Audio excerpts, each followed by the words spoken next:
शंकर भगवान पर जब जल चढ़ता है, आपको पहले भी वर्णन किया कि मान लो ये जलाधारी माँ पार्वती जी का हस्त कमल है।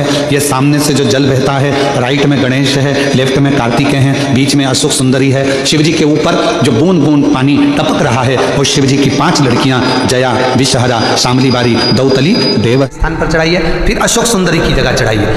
कटी भाग जहां पार्वती जी का हस्त कमल है गोल, शंकर जी के शिवलिंग पर आसपास जल चढ़ाइए। जल चढ़ाकर फिर शंकर के शिवलिंग पर जल चढ़ाइए। जलाधारी हो फिर उसमें जल चढ़ा दीजिए। आते आते नंदीश्वर पर जल चढ़ाइए। फिर बाहर निकलते हुए चौखट पर 2 बूंद पानी चढ़ाकर फिर भगवान शंकर के मंदिर से आप।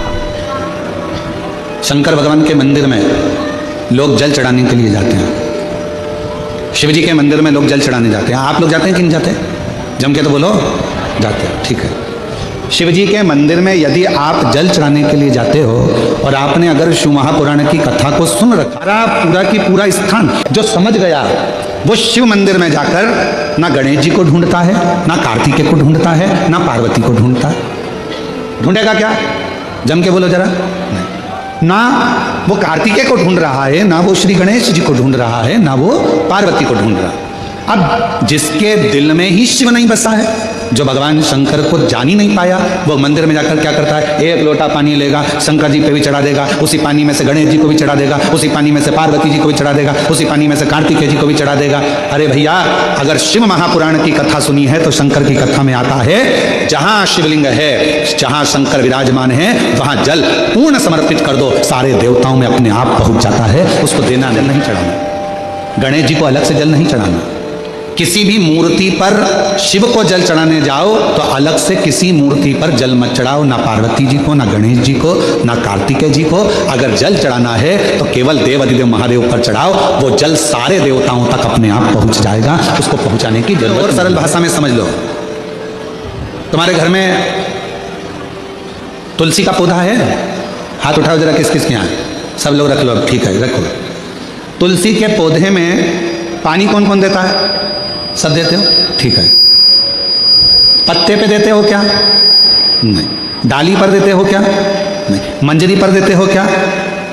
तुलसी में पानी कहाँ दिया जाता है? तुलसी की जड़ में। जड़ में पानी दे दिया तो वो तुलसी के पत्ते पत्ते में पानी पहुंच जाता है, मंजरी में पानी पहुंच जाता है। वृक्ष की जड़ में पानी दे दिया तो वो पानी सब दूर, फल में, फूल में, डाली में, पत्ती में, सब जगह पर वो पानी पहुंच जाता है। उसी तरह जैसे जल जड़ में दिया जाता है, पानी जड़ में दिया जाता है, तो वो सब जगह पहुंच जाता है। उसी तरह शिव मंदिर में केवल शंकर भगवान पर जल चढ़ाया जाता है तो वो सब देवताओं पड़ी मांगू घड़ी रे घड़ी दुख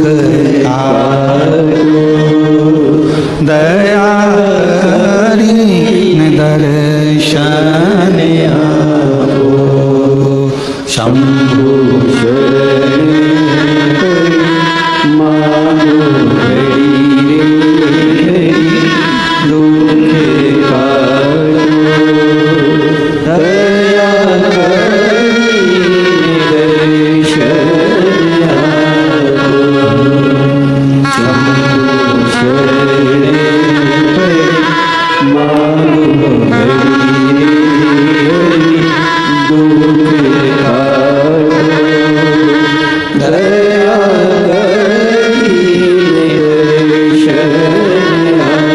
जल देने की जरूरत नहीं, पत्ते पर अलग से पानी डालने की जरूरत नहीं है,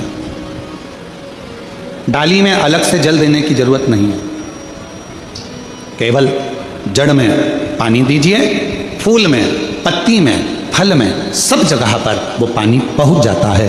उसी तरह अगर जल देना है तो शंकर जी के मंदिर में कभी भी जाओ, ना पार्वती जी को पानी चढ़ाना, ना गणेश जी को पानी चढ़ाना, ना कार्तिकेय जी को पानी चढ़ाना। अगर लोटा भर के जल चढ़ाना है, वस्त्र पहनी है तो भी पानी चढ़ा के चले जाते हैं। गणेश जी वस्त्र पहने हैं तो भी लोग पानी चढ़ा के चले जाते हैं। कार्तिकेय जी वस्त्र पहने हैं तो भी लोग पानी चढ़ा देते हैं। ये ठीक नहीं। शिव महापुराण में सीधी सीधी बात करिए, सारी समस्या का हल 1 लोटा जल। आप जल कितना लेकर गई हो मंदिर के लिए? जम के बोलो, 1 लोटा।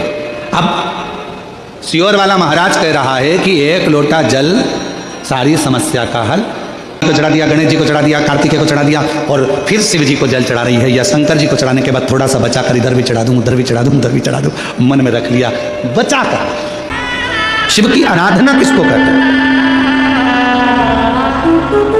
कोई कहता है कि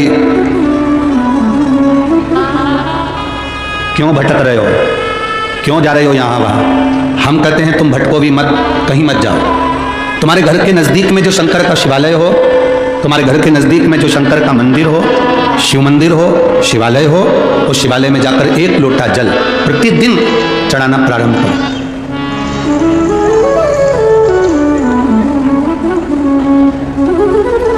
जो प्रतिदिन भगवान शंकर के मंदिर में 1 लोटा जल समर्पित करता है, उसका हाथ महादेव पकड़ लेता है, फिर ऐसे ही नहीं छोड़ता, उसको मंजिल तक पहुंचाकर छोड़ता है। वो ऐसे ही नहीं छूट सकता। आपने अगर उस पर भरोसा करा है, हाँ थोड़ा कष्ट हो सकता है, थोड़ी तकलीफें आ सकती है, थोड़ा दुख आ सकता है, जिंदगी में थोड़े थोड़े तकलीफें हर मनुष्य के जीवन में आती है।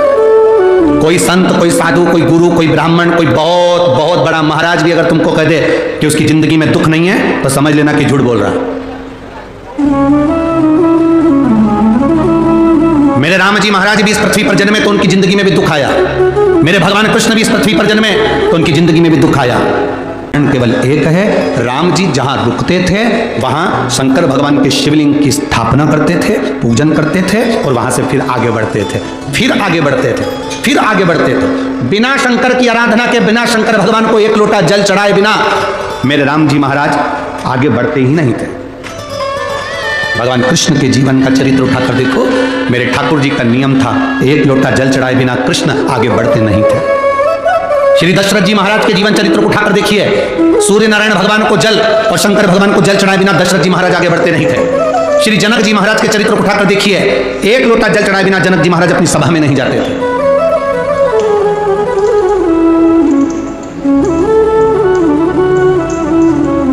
थोड़ी जिंदगी में तूफान आते हैं, कष्ट आते हैं, दर्द आता है, तकलीफें आती हैं, पर तूफान आता है तो पता चलता है ना कि मजबूती कितनी है। अभी पता चला कि नहीं चला?